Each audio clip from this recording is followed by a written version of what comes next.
Hey all, this is Tabitha. I decided to do this part with an actual voiceover tutorial. What we're going to do is take this Skateboard Tobie that I just finished coloring, and we're going to add some movement to him. It's pretty easy. The first part that we want to do is you want to print off the image over itself. So I have three different versions of Tobie printed out. The first one, the one closest to you is at 100% opacity, the one beneath it is at 50% opacity, and the third one, which is farthest away, is 10% opacity. And the whole point is to create that the lighter the image is, the farther back in time, or in movement as it were in this case.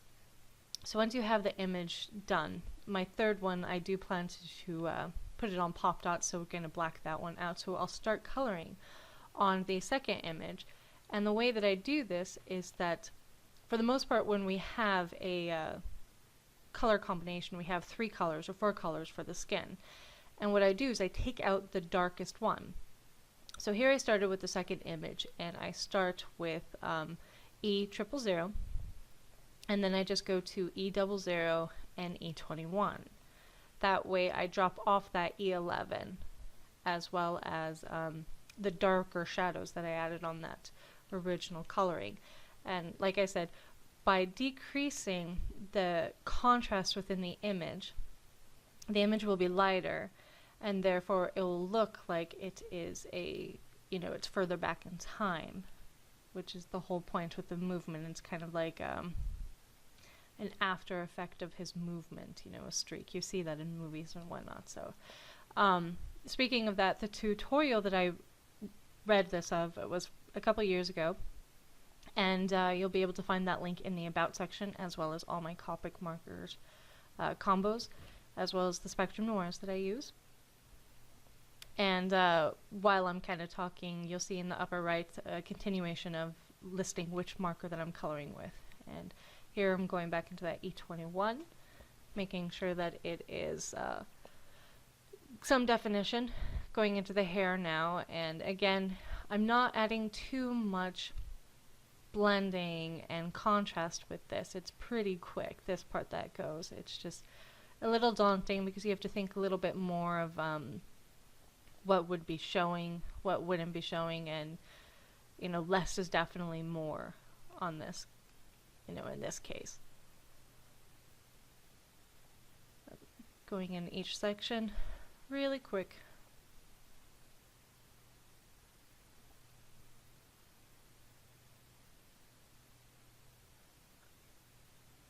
I think images that sport movement, like Skateboard Tobie, Bicycle Kaylee would work as well.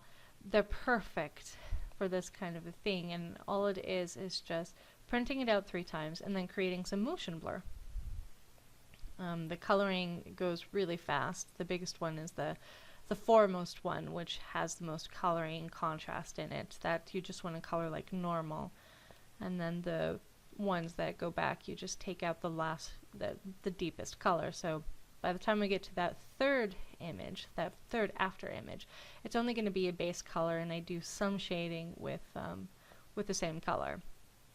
Here I try to go over as quickly as possible, adding only minimal shading, but make sure that you get some in, because it's still kind of pretty close in time.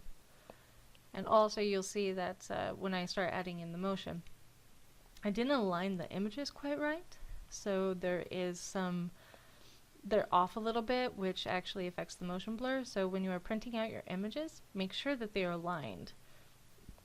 So if I were to draw a straight line between Tobie's hand, they would actually be a straight diagonal, versus the foremost image is a little too far to the right and up, and that was just a mistake on my part, but in the end it still worked out, so I'm happy with it.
I'm finally going into the last image, and here I'm just using the lightest base color and then going over it 2 or 3 times to get the shading with the same image. At some point I go ahead and let part of it dry, and that way you get a little more shading so it doesn't blend all the way through. That's just kind of a trick of the trade. For the skin I used E000 and E00 and only took out the E21 and E11, but the rest of them is just that one color base coat and then just went over it several times to get which shading I want, which I still left minimum because after, like I said, this is the after image. This is the farthest one in time, so when he first took air, as it were, that's the first image that you would see. So you want this to be as light as possible.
Here I'm kind of double checking on showing the finished images before I go in with my N8, which is just a black would do as well, just to shadow that out. I do plan to pop that, fuzzy cut the image out and then pop it up on pop dots just so there's a little more movement in the image. But before I do that, I want to black this out, and then I want to create the motion blur.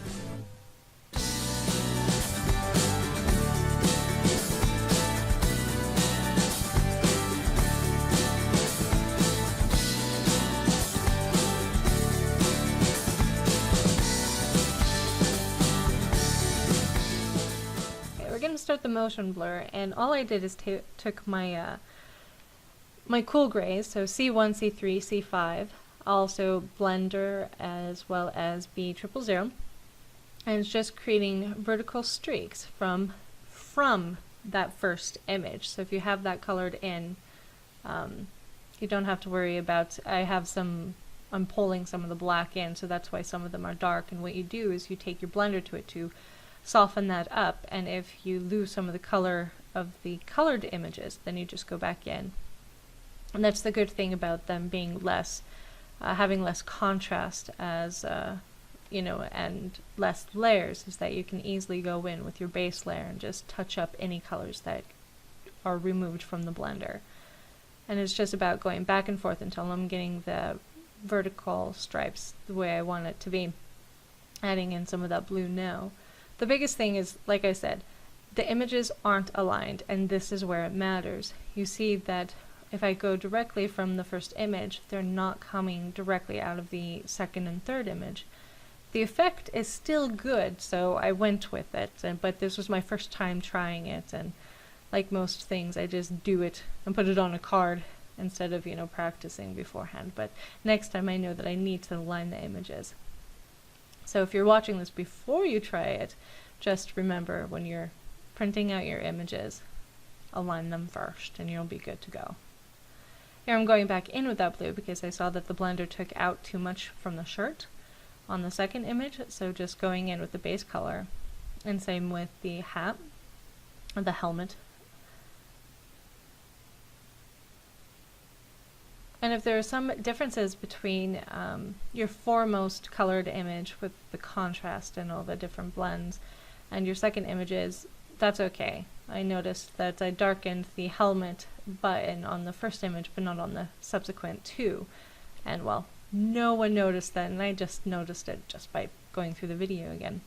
Here I'm softening it up yet again. I want to get the lines streaky in there, but you still want it to be kind of like an after image. So soften it up with your blender, and don't forget, if you pull in some image, to clean off your blender like I did to the side. I always have an extra piece of paper so that I can do that. Here I noticed that a little more of the green kind of went through. I'm also trying to get used to the Spectrum Noirs with the brush tip, which totally rocks, but they soak up a little differently than the Copic, so the skin was a little too light on that one. You want it pale, but you want it in proportion to the first two images. Makes a big of a difference. And by going over the streaks, I noticed that I was getting a little of the gray onto my tips, and all I do is rub it on the side, and it's perfectly good. Here I'm taking off the backing of my foam dots, and I've already fussy cut the original image, just lining it up with the shadow part. I'm pressing it down really good. You can't even tell that it is up on foam dots, but at the same time, when you have it in your hand, it looks absolutely brilliant. So here's the finished image. All I needed to do was place it on the card, and it worked out perfectly. I was very, very pleased with this. So if you have any questions, just drop me a line, and thank you so much for watching.